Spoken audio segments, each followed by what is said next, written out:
R.R.R. is a 2022 film that took the world absolutely by storm, and rightly so. There's so much to love in this movie. It has phenomenal action, it has phenomenal writing, it has phenomenal music and performances. But something that I don't see a lot of people talking about that I think it should absolutely be praised for is how skillfully R.R.R. goes about depicting the evil empire. Now, Jude, what do you mean by that? How can you depict an evil empire well? Don't you just need an empire and it needs to be evil? Yes, but there is more to how we go about depicting evil. And just like with everything in writing, there is no one-size-fits-all when it comes to evil empires, but it's important to look at why we understand these empires are evil, why we are supposed to root against them, and more importantly, how we're supposed to feel about this evil when we have finished consuming the story. And to highlight this process, I think we should talk about many people's first exposure to the idea of the evil empire, and probably one of the most popular exhibits of this trope, the Galactic Empire from Star Wars. The Galactic Empire is so incredibly efficient at communicating that they are the bad guys the minute you see them. Not only are we told that they're evil, not only do we see them commit evil things, they also just straight up look evil. And that is in no small part due to the fact that the Galactic Empire mainly draws its visual identity from the actual real-world evil empire, Nazi Germany. But this is where we get into the hurdles of depicting evil, because when you borrow the aesthetic of something, you are not only just borrowing the look, trying to capture a feel of it, you are in many ways unintentionally borrowing the sentiments and attitudes that it is trying to project for itself, because these are all aesthetic choices that these ideologies made for themselves. And the thing about fascism is that as an ideology, it is so incredibly rooted in aesthetics more than anything else. It's often hard to pin down exactly what fascism is, because it will use whatever it can, whatever is at its disposal, to position itself as the dominant ideology. But it does often require that, to a certain degree, it looks a little bit cool. And this is no exaggeration, by the way. This is the headquarters of the Italian Fascist Party. There's nothing going on here but projection. It is an appeal to power simply for the fact of wanting to look powerful. It's why fascist uniforms are so distinct and recognizable. It's why fascist symbols are so striking. And it's why fascist rallies feel so overwhelming and rabid. Because at its core, fascism wants to appear powerful, competent, and fearsome. And it's precisely for that immediate recognition, that visual shorthand, that George Lucas decided to model the empire after fascist movements. Because this style effectively communicates everything that he was hoping the empire to appear as: strong, competent, fearsome, an unassailable force that our heroes have to struggle to overcome.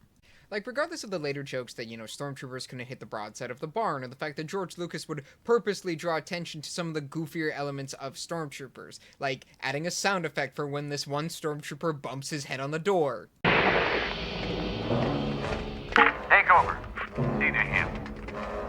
We have to remember that when stormtroopers were first introduced, they were meant to be scary. Their first introduction shows them efficiently, violently gunning down a group of already terrified-looking rebels who can only hold on for mere seconds before they have to flee deeper into the ship. Later on, Obi-Wan would remark only Imperial stormtroopers are capable of being so precise, and in the later movies, Palpatine would remind Luke that an entire legion of his finest troops would be there to destroy the rebels. Their armor is based on skeletons. Vader coming out of the smoke is meant to evoke just as much evil as a necromancer surrounded by his ghoulish army as it is to be, oh look, a bunch of space Nazis. So, by all accounts, this depiction of evil is a success, right? Immediately memorable, check. Immediately recognizable, check. Immediately intimidating, check. Immediately shown and told that this is an evil faction, check. Well, kind of, but here's the funny thing about how the Empire has gone about playing the game of its visual identity. Because it's almost played it too well. Because, yeah, the Empire is evil. But the Empire is also cool. Now, again, this is successfully achieving a goal that George Lucas set out to do. He wanted the Empire to look cool. He wanted it to look memorable because this man knew that these movies were gonna sell so many toys. But it's very ironic that in borrowing this visual language from a real-world historical evil and doing it so successfully that many people end up forgetting that the Empire is, in fact, a condemnation of this said evil. In the first movie alone, we're shown that they are arrogant, they are vindictive, they are prone to infighting, they commit violence for the sake of violence to feel powerful and fearsome. And that clearly is their undoing. We see that Tarkin's arrogance and overconfidence in the Death Star is what allows the rebels to destroy not only it, but him. It's the fact that the Imperials are so focused on posturing and putting themselves above one another that they'll sabotage the entire operation rather than admit when they're wrong. The fact that they're willing to use such heavy-handed violence against anyone at any moment just for a perceived threat leads to the situations like Luke Skywalker, a small-time farm boy from Tatooine, willingly joining up with the rebellion and becoming a Jedi Knight, the one thing that could take down the Emperor. Now, this isn't to say that if you enjoy the Empire or you like its aesthetic, that makes you inherently evil and completely misunderstanding the message of Star Wars. So many people in the Star Wars fandom come at it from a place of love and appreciation for the artistry and the craftsmanship and the work that has gone into creating one of the most memorable evil factions in media. A lot of people, myself included, just like that the Empire is such a deliciously evil faction. They are mustache-twirling villains that plot world domination. There's absolutely nothing wrong with enjoying evil in a story, because if you enjoy it as a villain, it means they are a good villain, and a well-written story should have well-written villains. But there is a small faction of Star Wars fans that will crawl out of the woodwork and comment all over the place that the Empire was right, that the Empire was actually the good guys. And I know this because they make their way to my TikTok page all the time. But this willingness to play apologetics for a faction that we are shown time and time again as being awful, violent, brutish, wrong, evil in every sense of the word comes partially from the fact that we can't ignore that the Empire just looks cool. Oh, so that's what R.R.R. does differently. They just don't make their villains look cool. No, it's more than that. Let's look at what happens when you take a depiction of evil and you swing it to the other side of the spectrum. Jojo Rabbit is a 2019 Taika Waititi comedy that is nothing but a mockery, satire, complete takedown of fascism and the evil that it promotes. The entire story is hinged around showing how stupid, ignorant, unsubstantiated all the claims this supposed master race has about itself by showing it through the eyes of a child, because these ideals are nothing if not childish. And the extra icing on the cake is that by the end of this movie, the child, who's supposed to be the easiest person for this ideology to indoctrinate, ends up unlearning most of it very quickly when he is confronted by all of the ways it is just wrong and evil.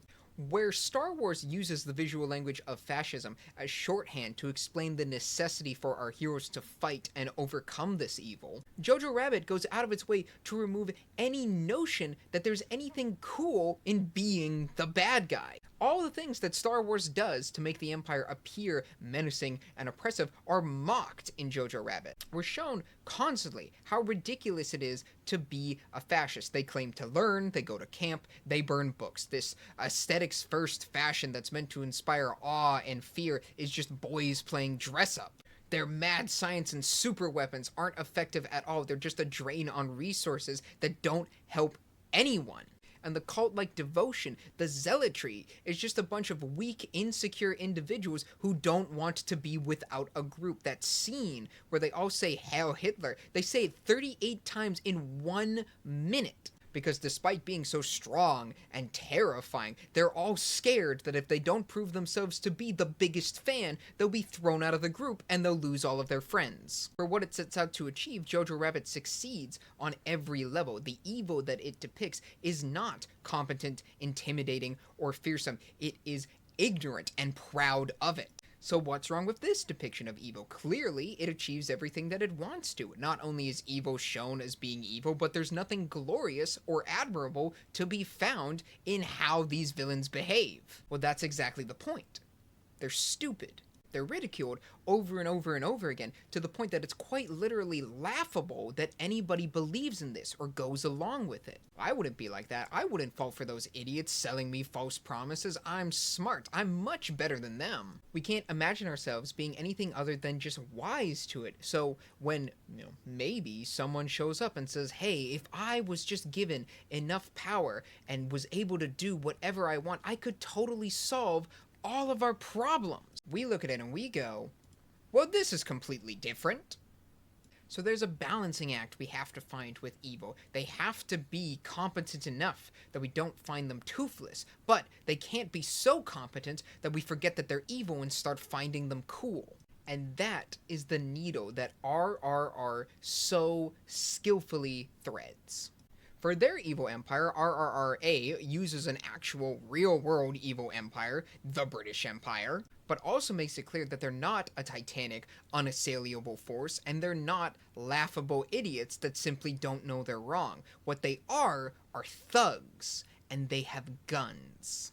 For one of the characters, Rom, his entire plot is centered around gaining access to British weapons so that he can then send them to his village, giving them the ability to fight back against their oppressors. The guns are the only advantage the British Empire have. That access to an industrialized form of warfare is the only way they're able to maintain their control over India in R.R.R. The minute that advantage is removed, the minute their facade of power crumbles. And despite this very tangible reality, despite this very material advantage that they hold, they still engage in this aesthetic posturing that tries to frame it as a quality of character of the British. That's why they're able to maintain control over India. And it's what makes Scott Buxton's monologue about the value of an English bullet versus the life of an Indian so much more despicable and so much more telling. Because while it's supposed to be a statement of inherent difference, the unassailable might and wealth of the British Empire compared to the perceived feebleness of the Indian people, it actually just reveals the truth that bullets are the lifeblood of British power in its colonies, and they need to hoard, control, store, preserve them as much as they can, because the minute they run out, the minute they waste them or use them up, then they have nothing left to stand on. And this isn't a reality that the characters themselves have to learn. It is something that they know from the very beginning of the movie. An Indian soldier with a rifle is just as dangerous as a British soldier with a rifle, but there's also that delicious irony about using these weapons of colonization against lives that, by definition of the colonizers, actually have meaning and value and matter. So using these bullets against the British is actually getting value out of them because they are worth more, which is just so good on so many levels. So there's no reason or incentive to try and justify, apologize, defend, or sympathize with the British in India, because these guys aren't cool. They are simply the advantaged. And without that advantage, any claims of superior character, superior ideology, superior being is thrown out the window, because they're supported simply by their access to one tool. There's no seductive aesthetic that appeals to and promises a greater level of power and competence than what was shown. There's no laughable ridiculousness that makes something appear benign or harmless or only for the truly desperate and idiotic. The evil empire in R.R.R., evil in general in R.R.R., is just the proudly ignorant being proud of their ignorance and believing that entitles them to power. And there's nothing cool that should be seen in that, and there's nothing harmless that should be laughed at in these very dangerous, violent beliefs. There's only the evil, and how uncaring and selfish it is as it goes about trying to destroy everything that stands in its path.